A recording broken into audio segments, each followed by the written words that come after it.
안식일에 사람들이 이제 보통 회당을 갑니다. 유대인들은. 우리는 어디 가죠? 안식일이 없죠.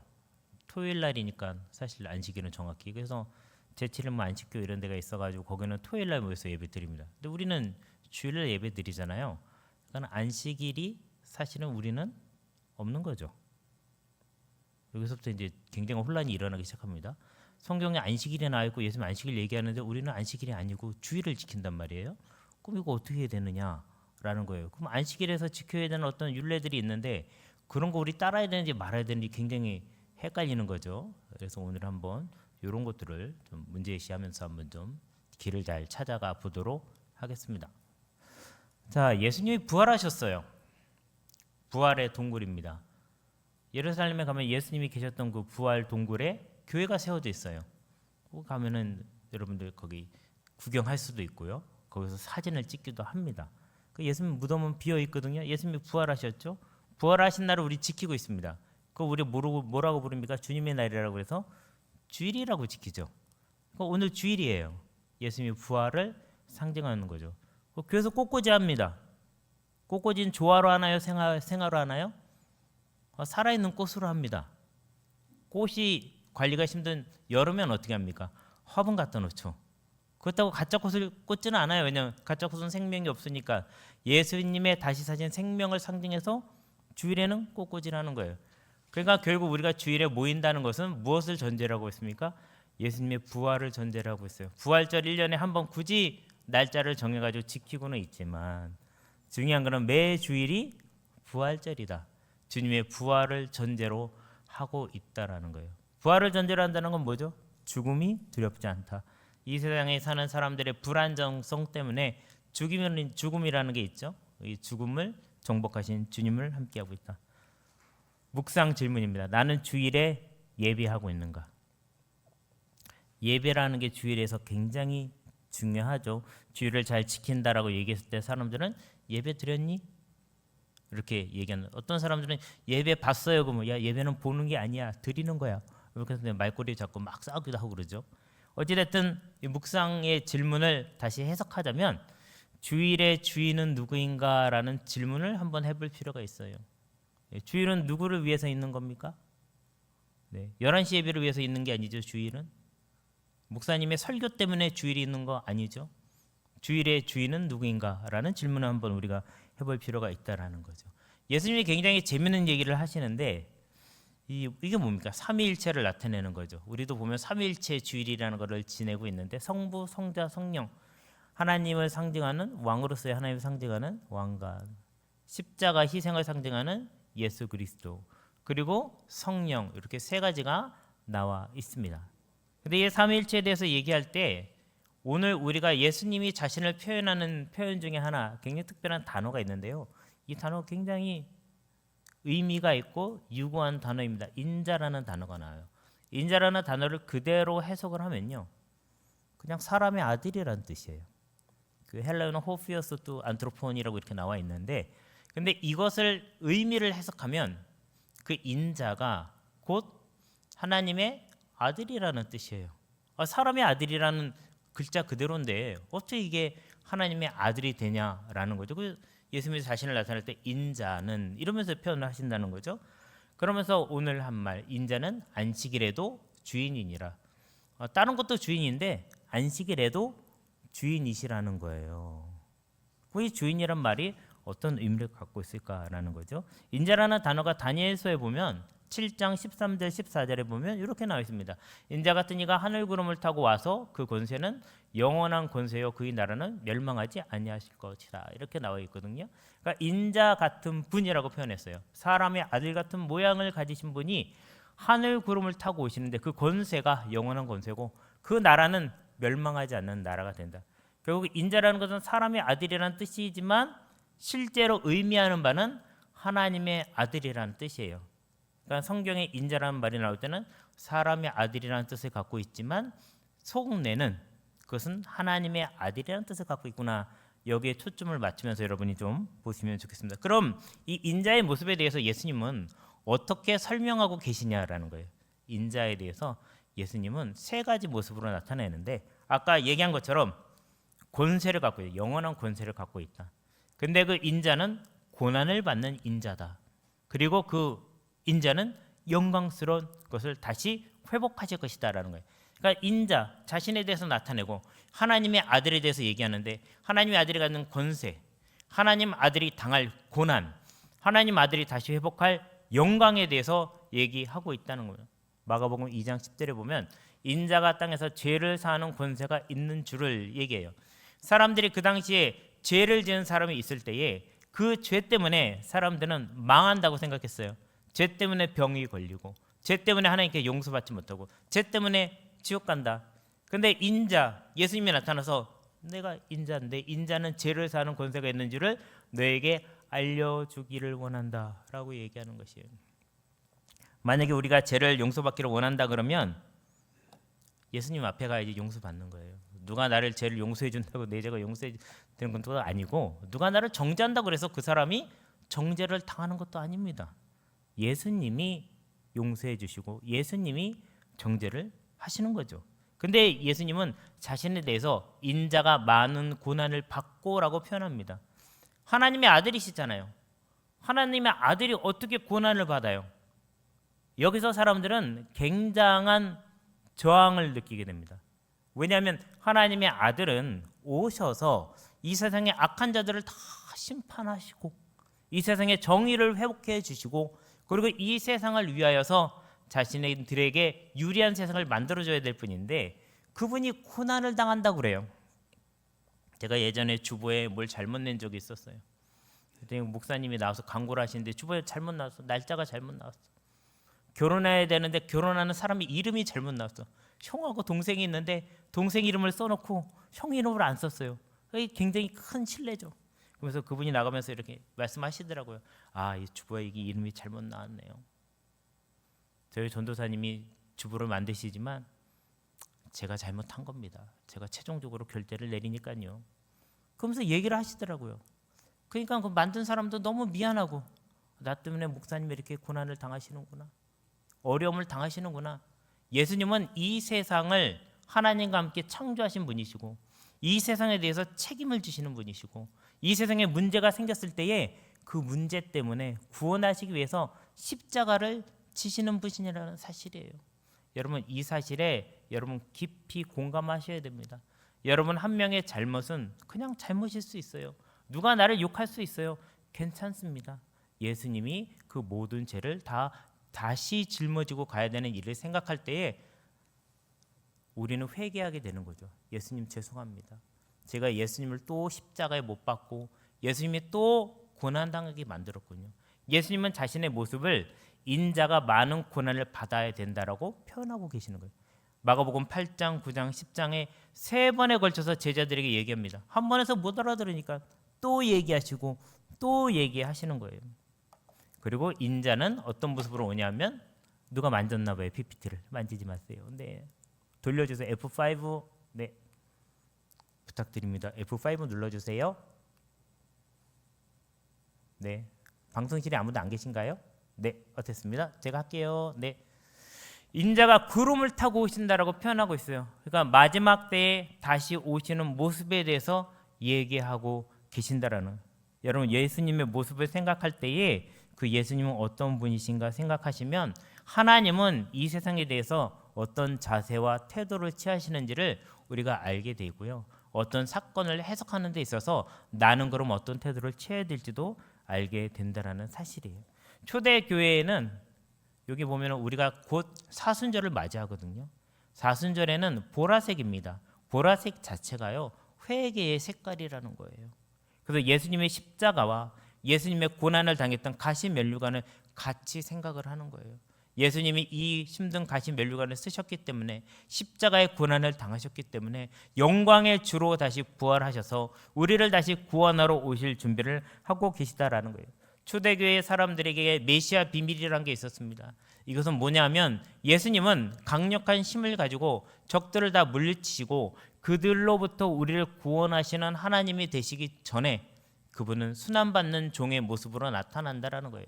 그것이 마가복음에 처음부터 끝까지 뚫고 들어가는 절대로 흔들리지 않는 중심축이 되고 있다라는 사실입니다. 그래서 아마 저는 우리가 지금 묵상하고 있는 이 모든 이 커리큘럼 자체가 큐티인이라는 자료에 기반하고 있는데, 이걸 쓴 사람은 왜 이렇게 썼을까? 베드로 전서는 굉장히 고난을 당하고 있음에도 불구하고 자신들의 삶의 규모라든지 삶의 어떤 원칙을 버리지 않고 예수님 한 분만을 믿고 따라가야 된다는 얘기를 하고 있으며, 그거에 뒷이어서 마가복음을 얘기하고 있고, 그것에 이어서 우리가 사순절이 시작된다라는 것은 결국 현대를 살아가는 우리들에게 얘기하고 싶은 것은 이 힘든 세상 속에서도 자신들이 가지고 있는 예수님을 한번 따라가야 되고, 그 고난과 어려움 속에서도 신앙을 잃지 않고 지켜야 된다는 것에 대해서 이야기하고 있으면서, 진정한 우리의 왕과 우리의 삶의 규모를 만드시고 중심을 잡아줄 분이 예수님이신데, 그분께 진정으로 우리가 배워야 될 것이 무엇인지를 얘기해주고 있다는 사실이에요. 결국 순환받는 종의 모습, 사람들이 인정하고 싶지 않았고 따르고 싶지 않았기 때문에, 심지어는 사람들은 이거 예수님이 일부러 감춰둔 거야, 사람들이 알지 못하게 감춰주셨어. 왜냐하면 사람들이 이 얘기 들었을 때 너무너무 정신적인 충격을 받아가지고 이건 예수님의 모습이 아니라고 부인하고 싶었기 때문에 이걸 따를 수 없으니까 숨겨놓으신 거야 라고 해서 메시아 비밀이라는 것이 말이 생길 정도였습니다. 이러한 메시아 비밀에 대해서 절대적으로 거부했던 사람 중에 한 명이 누구신가? 바로 사도 바울이었습니다. 사도 바울은 예수님이 나무에 달려서 돌아가신 저주를 받은 분이라는 사실을 인정할 수가 없었던 거예요. 그 복음을 받아들일 수가 없었던 거예요. 그래서 사도 바울은 누구보다 앞장서서 예수 믿는 사람들을 핍박하고 죽이고, 스데반 집사를 죽이는데 앞장섰던 사람이 사도 바울이잖아요. 근데 그 피의 공로를 힘입어서 다시 거듭난 사람도 사도 바울입니다. 여러분 잘 생각해 보세요. 나를 핍박하고 괴롭히고 힘들게 만들었던 사람이 오늘 이 교회에 와서 같이 앉아서 예배를 드린다고 생각해 봐요. 베드로와 사도 바울이 같이 합쳐지기가 쉽지 않습니다. 그럼에도 불구하고 예수님의 십자가 안에서는 그들이 하나가 되었다라는 거죠. 예수님이 부활하시고 나서 나타난 다음에 제자들이 자기들끼리 분열이 일어나가지고 다 뿔뿔이 흩어졌잖아요. 그래서 예수님이 그들을 향하여 하는 말이, 숨을 내쉬면서 후 하시면서 내 숨을 받아 마셔라. 예수님의 영을 받아 마시라는 거예요. 그들이 분열이 되고 모든 것이 다 흩어져서 각자의 고향으로 돌아갔던 그들을 다시 만났을 때에 그들 안에 합쳐지지 않은 분열의 마음들을 예수님은 예수의 영으로 하나가 되게 해라. 내가 십자가를 질 수밖에 없었던 이 세상에는 존재하지 않는, 결핍되어 있는 바로 그 화합의 영을 받아 마셔라 라고 얘기하고 있는 것입니다.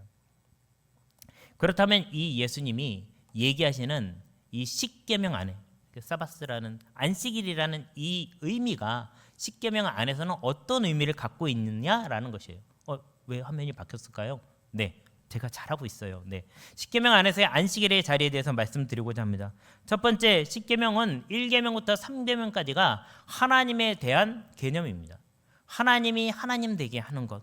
하나님 왜 다른 신을 섬기지 말라고 그랬죠? 이상하게 생긴 우상을 만들지 말라고 그랬죠? 하나님의 이름을 망령되이 사용하지 말라고 얘기했어요. 하나님은 이용의 대상이 아닙니다. 어떤 사람들은 하나님의 이름을 이용하는 사람들이 있죠. 기복주의적인 신앙이 되다 보면 이용할 수가 있고요. 때로는 어떤 사람은 억압하기 위해서 하나님의 이름을 사용하기도 합니다. 일제시대 때는 사람들이 독립운동하는 사람들을 잡아다가 막 고문을 하면서, 야, 로마서에 보면 위의 권위에 순종하라고 그랬는데 너네 왜 순종을 안 해? 하나님의 말씀으로 공격이 들어오는 거예요. 하나님의 말씀을 어떻게 이용하느냐에 따라서 어떨 때는 어떤 사람은 억압하는 도구로 사용될 수 있다는 사실이에요. 말씀을 깨닫지 못해서 그런 거죠. 여기서 문제는 뭔가요? 말씀은 문제가 없습니다. 말씀에 대한 자기적인 해석, 자기 중심적인 해석으로 다른 사람한테 잣대로 들이댈 적에 문제가 심각해지는 거예요. 그래서 1계명, 2계명, 3계명은 하나님이 하나님 되게 하는 계명이라는 거예요. 그럼 4계명을 떼어놓고요. 5, 6, 7계명을 보면 부모를 공경해라, 살인하지 말아라, 간음하지 말아라 라고 얘기해서 타인과의 관계성 속에서 나 자신이 어떻게 살아야 되는지에 대해서 얘기하고 있어요.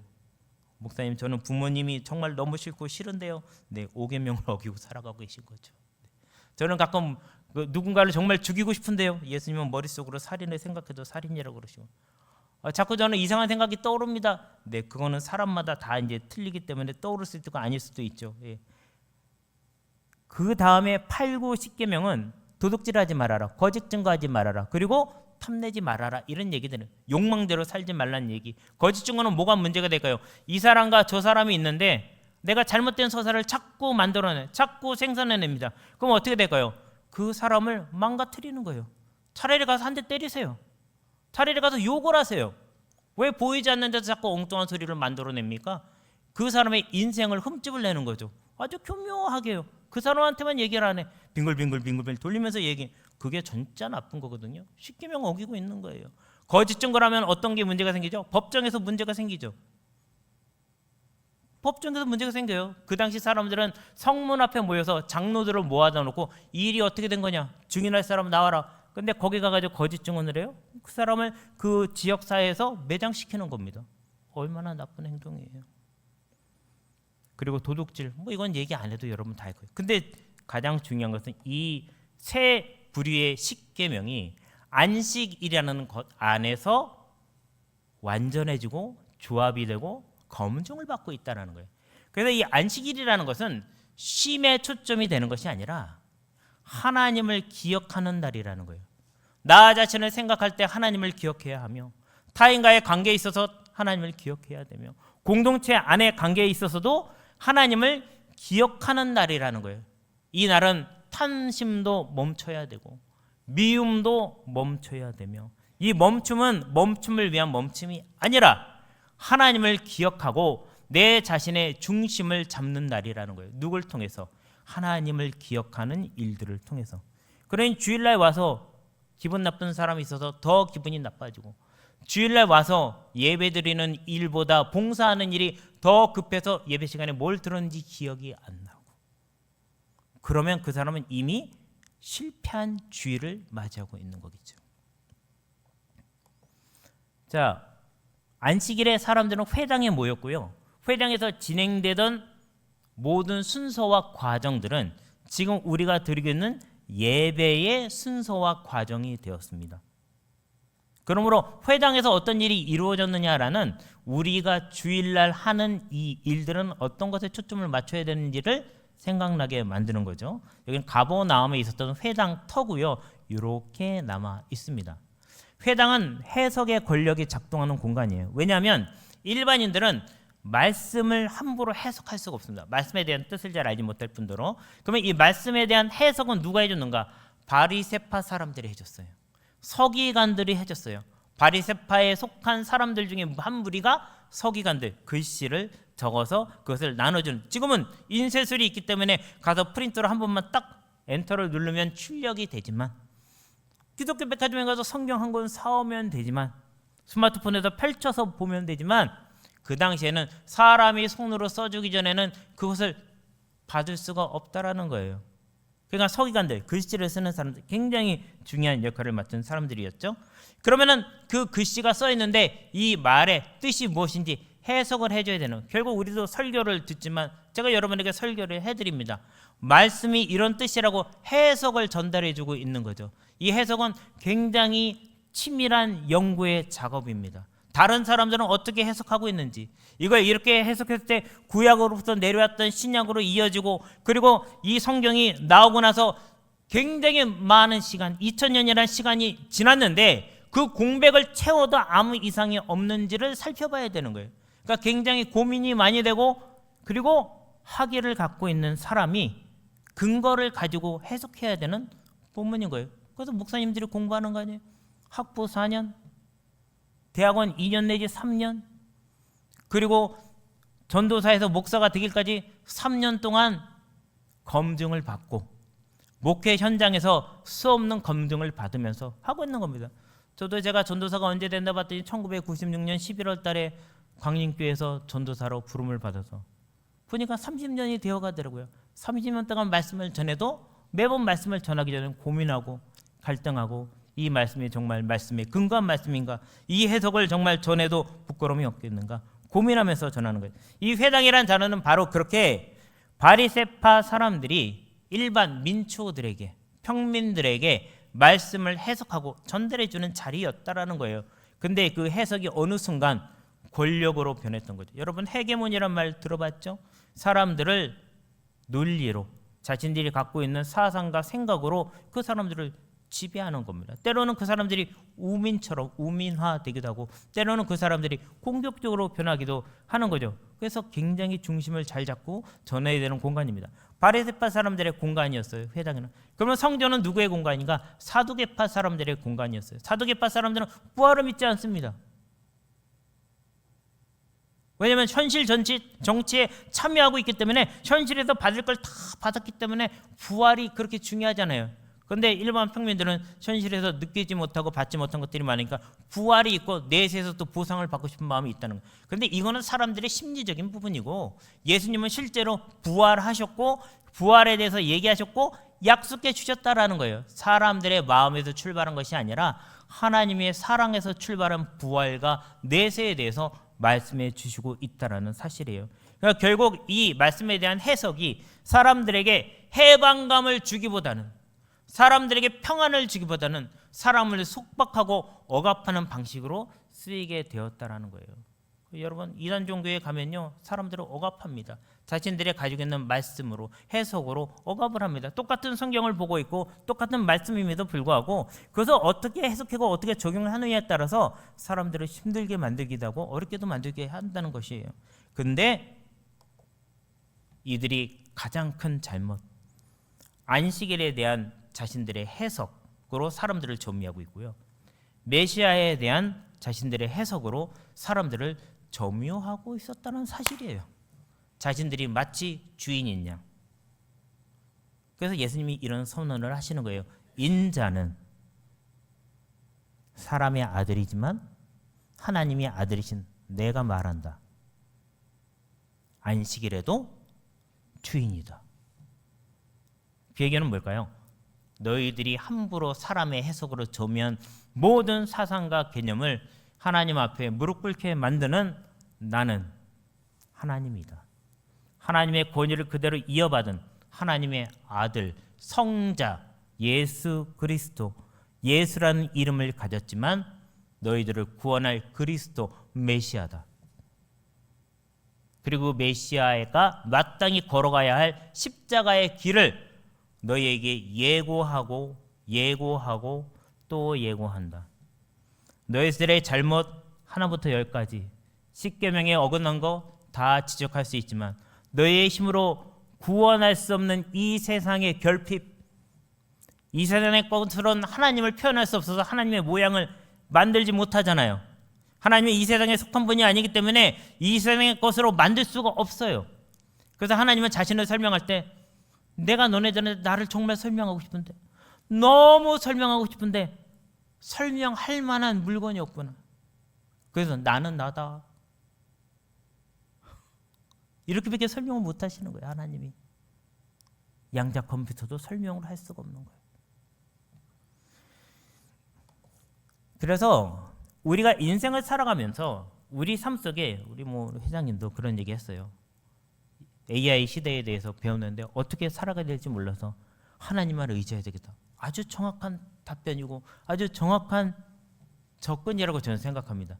근데 중요한 거는 그 하나님을 만나 하나님을 따라갔을 때에 하나님이 정확히 여러분에게 탁 눌러주는 게 있다는 거죠.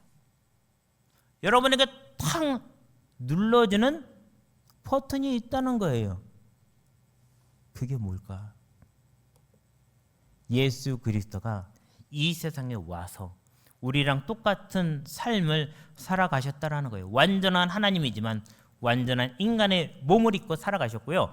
오늘도 우리와 함께 살고 계신다라는 거예요. 성령을 통해서 내가 너희와 동행하겠다. 그러므로 예수님은 끊임없이 우리 삶 속에 내가 깨달아야 하는 저렇게 번쩍 불이 들어오는 그 버튼을 끊임없이 누르고 계시다라는 사실이에요. 그 불 누가 발견해야 됩니까? 눌러줬을 때 여러분이 발견해야 되죠. 제가 굉장히 좋아하는 김영하라는 작가가 있는데 이 작가가 이런 얘기를 하더라고요. 글을 쓰는 사람들이 이제 하는 얘기예요.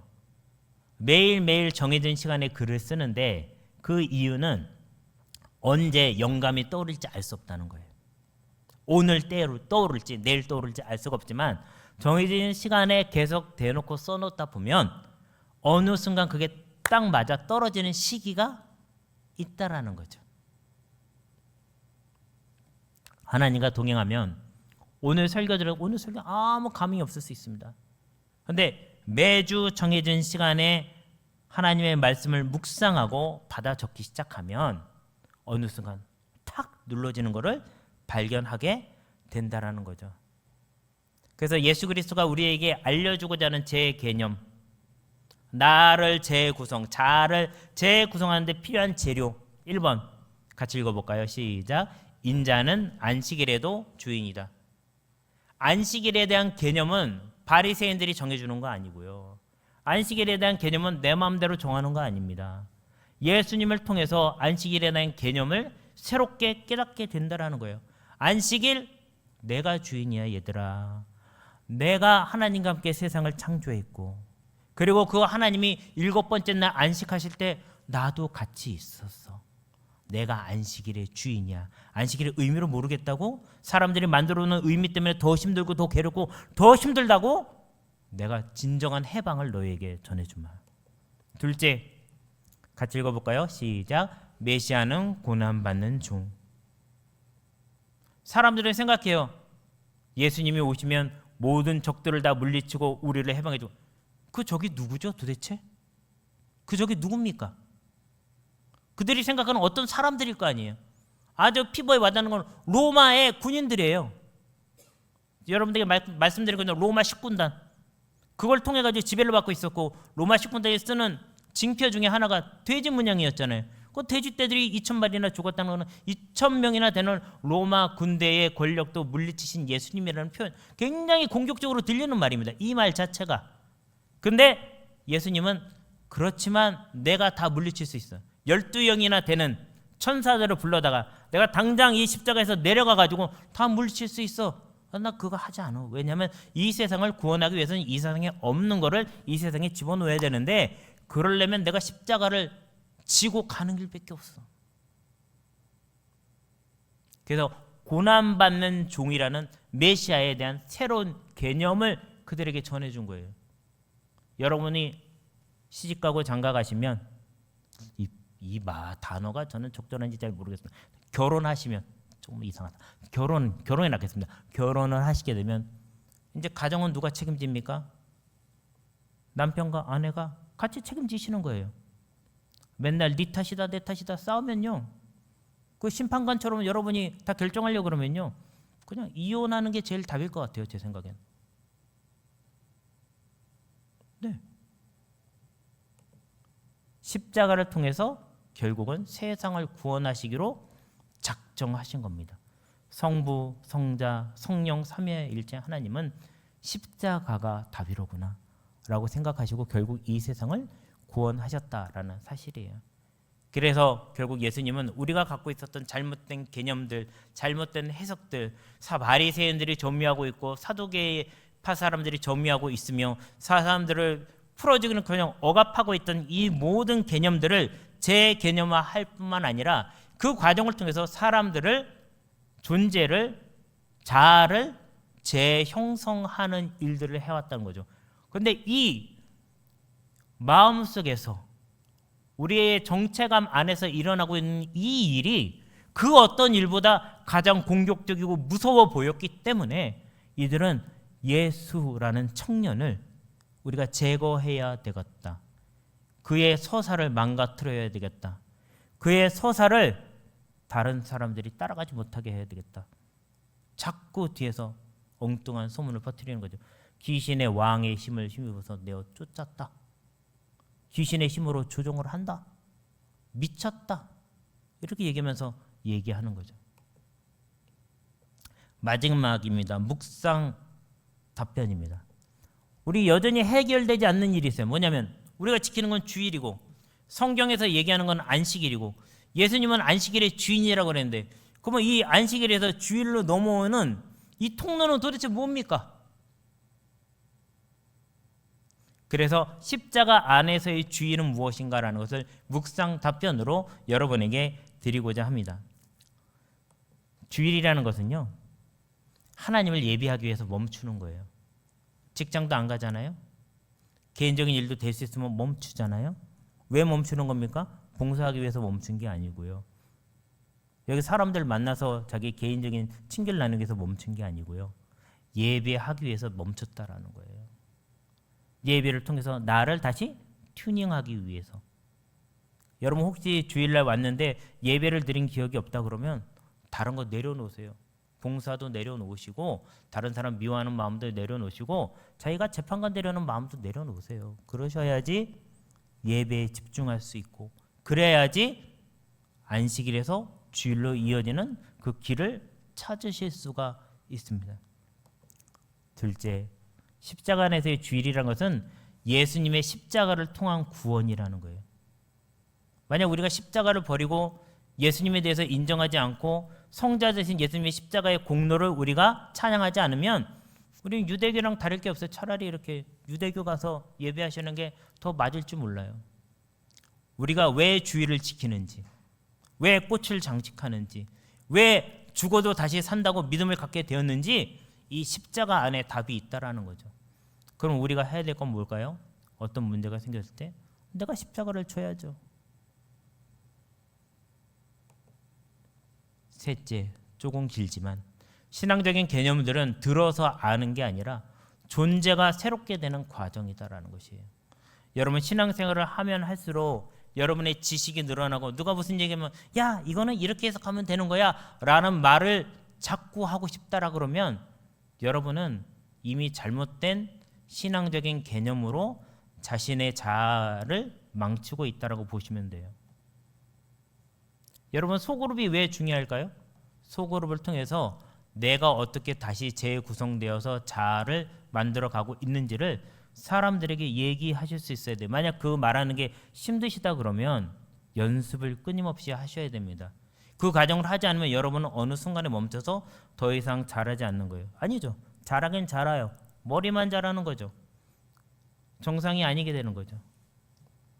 균형 있는 성장을 위해서는 자아를 끊임없이 재형성 하셔야 되는 겁니다. 십자가 안에서의 주일을 맞이하는 우리, 더 이상 안식일이 아니라 예수님을 통해서 새롭게 구성된 주일을 맞이하며 주일의 예배를 드리고 있는 우리는 존재가 이미 새롭게 된 사람들이라는 사실입니다. 저는 여러분이 이 청년이라는 시기를 통해서 미래의 지도자로 설 수 있기를 바라는데, 미래의 지도자가 되기 위해서 자아를 끊임없이 다시 재구성하는 일을 멈추지 않을 뿐만 아니라 여러분의 자녀에게도 이러한 어른으로 자리매김하셨으면 좋겠어요. 그리고 여러분의 아내와 여러분의 남편에게도, 또 여러분이 어디에 가든 직장을 가든 학교를 가든 하다못해 동네에서 당근을 통해서 만난 사람들과 동아리 활동을 하든지 간에 여러분의 끊임없이 변화되는 자아 정체감을 그들과 소통하는 통로로 삼으시면 좋겠고, 그 정체감의 핵심에 예수 그리스도의 십자가가 있었으면 좋겠습니다. 이거 누가 하시겠어요? 제가 하겠습니다. 예수님의 십자가를 생각하며 하는 여러분이 이 세상을 이끌어가는 AI 시대에도 대체 불가능한 특별한 사람이 될 거라고 생각합니다. 사람이지만 하나님의 아들과 딸이 될 줄로 믿습니다. 우리 같이 기도하기를 원합니다. 하나님 아버지, 이 세상을 살아가는 동안 내가 어떻게 살아가야 될지, 무엇을 해야 될지 때로는 알지 못하고 혼란스러울 때도 있고 무엇을 해야 되는지 몰라서 말씀을 묵상합니다. 이 말씀의 묵상을 통해서 인자는 안식일에도 주인이시구나, 메시아는 고난받는 종이 되셨구나, 십자가를 통해서 세상을 구원하셨는데 내가 이 예수님을 따라가기 위해서 살아야 되겠구나. 이제는 신앙이 머릿속에 있는 개념이 아니라 나의 삶 전체를 재구성하고 나라는 자아를 재구성하는 놀라운 하나님이 능력이 되기를 원하는구나 라는 것을 깨닫고 실천하기를 원합니다. 주여 한번 크게 부르고 통성으로 기도하겠습니다. 주여.